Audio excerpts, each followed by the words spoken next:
Let's imagine for one moment that the weatherman is telling you tomorrow it's gonna be a little cold, there might be a little flurries, but nothing to worry about, right? And then the day comes and there's 5 feet of snow outside. Now suddenly, your 5-minute commute to work has turned into a 5-hour commute to work. P.S. If it's snowing that much outside, please don't go out and drive. I mean, unless you're like me and you don't have a choice. I have to go to work as an emergency responder to go pick up the people that didn't listen and went out to go get milk and bread. Or it's just another regular day at work and suddenly there's an airplane landing in the Hudson River. If that had never happened before, you would think that's just ridiculous. But really, all of these things should make you think, if disaster strikes, are you ready? In this video, we're going to talk about your disaster preparedness checklist. It sounds simple, but if you don't have these conversations with your family, your loved ones, or even your close friends, would you know what to do when a disaster strikes? If at that moment there was no way for you to communicate with each other, would you be absolutely certain that you would know what everyone was going to do? Or would you even know what you were going to do? Would you even be able to find them? Now, this isn't going to be a comprehensive video about how to be prepared. Rather, it's just a video to start having that conversation about what to do in the worst case scenario. Actually, I have a whole series of videos lined up on how to help you prepare for the worst. Leave a comment down below if there's something in specific you want me to talk about. Now, according to YouTube analytics, I have about 3 minutes to get your attention and get my point across. So here's the video summed up really quick. I'm going to ask you 4 questions, and then I want you to think about it, and then I want you to ask your family or whoever it is you want to be with when a disaster happens. I want you to ask them these same 4 questions and have that conversation. Number 1, what makes something a disaster? Number 2, how are you going to communicate? Number 3, what's your escape plan? And number 4, do you have enough supplies to make it? Now, if you're still with me, let's get into a little bit of detail about these questions. Number 1, what makes a disaster? A lot of this is going to depend on the area that you're in. Do you live in a city? Do you live near the ocean? Do you live near a body of water? Do you live in or near a desert? Are you living in a mountainous region? Is it always cold? Is it always hot? Is it a mix of both? What kind of things are actually threats in the area that you live around? Now, to try and help aid you in this planning, you should generally think about the whole picture. But if you had to focus on 2 things, I would focus on weather-related emergencies and a situation where hundreds of people were getting sick around you. Bad weather and germs. Other things you want to think about is what's going to make you want to leave the area, or what kinds of things are going to make you want to stay home, which is also referred to sheltering in place. Do you live in a house? Do you live in a 2-story building? Do you live on the 30th floor of an apartment building? All of these things should be considered when you're making your plan, or when you're making that decision on what's a disaster.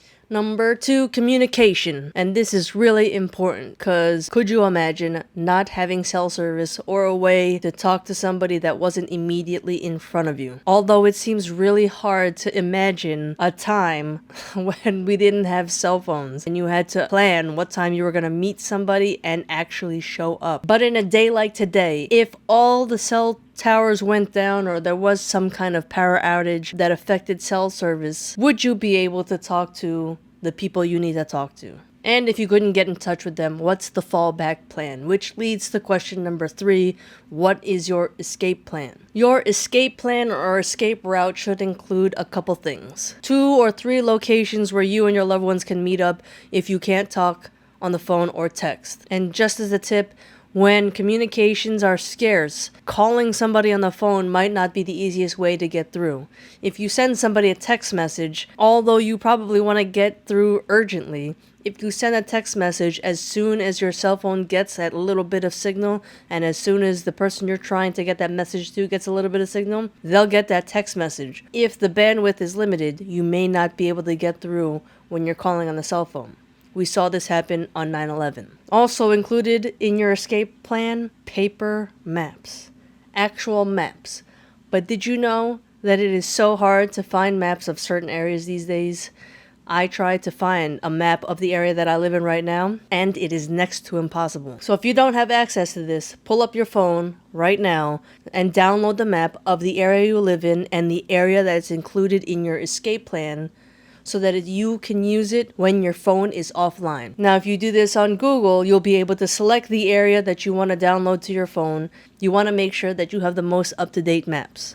So it's not a set it and forget it kind of thing. You really should update it at least once a year. Another thing you should include in your escape plan are special needs and pets. So make sure you put it in your plan that you are taking care of your pets and take them with you. This is why it's important to have a plan, because 99% of the shelters out there will not allow you to bring your pets with you. If you make a plan ahead of time, then you know that you can take your pet to whatever location you decide. In my specific plan includes myself, my other half, and my dog. And eventually meeting up with my mother, my father, and my brother who live about a half an hour away. Our plan includes 2 areas to meet at within our city that's within a walkable distance, and how long we should wait at each location. It also includes how we're going to get back and get our dogs so we can get out of here if that's the plan that we choose. How long we wait will usually start at the point of impact or the point of the disaster starting. After this, there's a second meeting spot outside of the city and how long to wait there, and another spot to meet at and how long we should wait there if we don't meet each other before then. All of these places are a little bit further and further away from civilization and provide us the opportunity to stop in places that aren't in densely populated areas to give us a chance to pick up any supplies if we need. Also, all of these places are in familiar areas.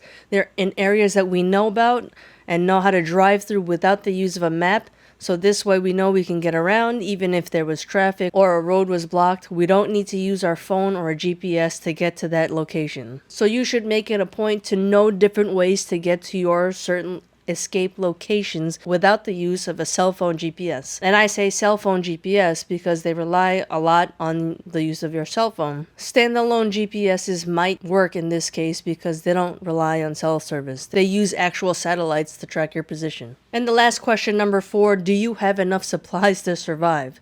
I know FEMA and the government, they tell you that you should stock enough supplies to last you 3 days. But I have never seen supplies show up in 3 days or people be organized in a manner that they were ready to accept people that were looking for supplies. My personal preference and my suggestion to you is to have at least a week's worth of supplies. You see it all the time. After people have gone 3 days without their milk and bread, they go crazy. And then when aid shows up, you get lines all the way out the door, and then people acting a fool, trying to get something that they should have been prepared for. Have that week's worth of supplies ready, because that'll get you past that 3 days for the aid to get there, for them to get organized, so that there's less of a hassle when you need to go get help. I urge you not to depend on federal aid if you need help in a disaster situation. They're going to be trying to help thousands and thousands of people. Don't let that be you. Now that was just a quick overview of what you should be thinking about while you're making your disaster preparedness checklist. If you need help making checklists of these things, or your mind's just not tuned to thinking about certain types of emergencies, go to Ready.gov and scroll through the page and take a look at the different things that are there. On your main webpage here, they give you a lot of information on things that you should be prepared for. I urge you to specifically go to Make a Plan, which is on the homepage, and it'll lead you to similar questions you should be asking while you're making your plan. There are other different things that you should be thinking about other than an escape route, like financial preparedness and having documents ready in case you have to evacuate your area and you need other information. On Ready.gov, there's also a bunch of checklists and other things that you can look at under associated content. Steps to make a plan. FEMA has made documents that help you make your plan and also make wallet-sized checklists so that you can have this information with you everywhere you go. As you noticed on the checklist, it also included social media. I know this sounds really ridiculous, but there have been times my family has been overseas or I have been overseas, and the easiest way for us to contact each other was to find some kind of Wi-Fi somewhere and talk via Facebook. If you have an iPhone, you can also talk via FaceTime or FaceTime audio. I urge you to take the time to go through the documents that are on FEMA.gov. They actually include a lot of good information and a lot of things to think about while you're making your plan. Now, why listen to me? Well, because I've had some experience with emergencies. I have worked in emergency services now for about 15 years, and in the military, I am an emergency manager. So I know a little thing or two about responding to emergencies, being ready, and what goes on in the background. I also spent some time working for the state, and I've been around for the responses to things like Hurricane Irene and Superstorm Sandy. I've been through ice storms, blackouts, all different kinds of emergencies, seen families get displaced from their homes because of fires or flooding or all sorts of disasters. It's because of this that I have worked really hard to make sure that I have been prepared myself. And it's my passion to get the word out there to help you be prepared yourself. So that's all I got for this video. Try to make it super quick just to get you to have that conversation. If you want to see more videos like this or are interested in how you can help yourself be prepared for an emergency, don't forget to subscribe because there will be plenty more videos coming up specifically about preparing for a disaster. And until I see you in the next video, don't forget, if you prepare for the worst, you'll be ready for anything.